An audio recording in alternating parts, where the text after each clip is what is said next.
Hello everyone, আসসালামু আলাইকুম। আপনারা সবাই কেমন আছেন? আলহামদুলিল্লাহ, আমিও অনেক ভালো আছি। এই তো আজকে আমার রেসিপি গরুর মাংস দিয়ে মূলা দিয়ে রান্না করতেছি আমি।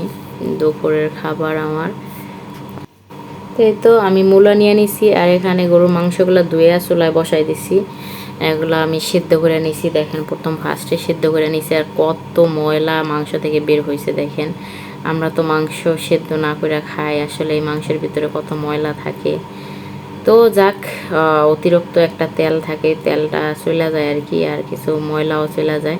তো মাংস সেদ্ধ করে খাওয়াটাই সবচেয়ে ভালো, গরুর মাংস। এখানে আমি সুন্দর করে মূলা কাইটা নিছি, আর এখানে গরু মাংস সেদ্ধ করা হয়ে গেছে।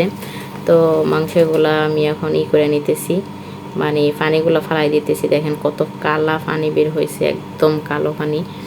কারণ মাংসগুলো সেদ্ধ করলে বোঝা যায় যে আসলে মাংসগুলো থেকে কি পরিমাণ ময়লা বের হয়। আর দেখেন কত তেল বের হয়েছে, অতিরিক্ত একটা তেল। যখন মাংসটা সেদ্ধ কইরা তারপর পানি ফেলাই আমি আবার সাদা পানি দিয়ে, নর্মাল পানি দিয়ে ধুয়ে নিছি, তখন মাংসটা এত সুন্দর মানে দেখা গেছে, একদম ফ্রেশ, মানে অনেক সুন্দর দেখা গেছে। তো এই তো মূলা এখানে কাইটা এবার সুন্দর করে নিছি আমি।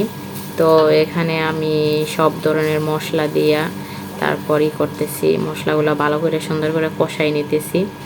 তো এখানে তারপর কষানো হয়ে গেছে, আমি এখন সেদ্ধ করা এই গরু মাংসগুলো করছি, আবার মশলাগুলোর ভিতরে দিয়ে দিচ্ছি। এখন সুন্দর করে গরু মাংস একদম সুন্দর করে কষাইতে হবে, যেন কষানোর ভিতরে মাংসগুলো সেদ্ধ হয়ে যায়।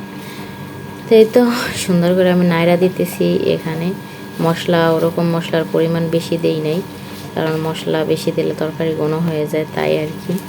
তো এই তো আমি কাঁচামরিচ আর আবার কয়টা কাঁচা পেঁয়াজ এগুলা কাইটা রাখছিলাম, এগুলো এখন দিয়ে দিছি। আর কাঁচামরিচ এগুলো আমি ফাইরা দিইনি, কাঁচামরিচ এগুলো ফাইরা দিলে মানে এটা হয়ে যায়। তো তার জন্য আমি করে দিছি, বাইঙা দিছি, বাইঙা দুই দুই খণ্ড করে দিছি আর কি, ছোটো করে দিছি। এই তো আজকে আমার রেসিপি। এই তো দেখেন আমি রান্না করছি, রান্না করে আবার ভিডিও করতে ভুলে গেছিলাম। খাওয়া হয়ে গেছে অলরেডি। এই আমি বেশি জোর রাখি নাই, এরকম রাখছি।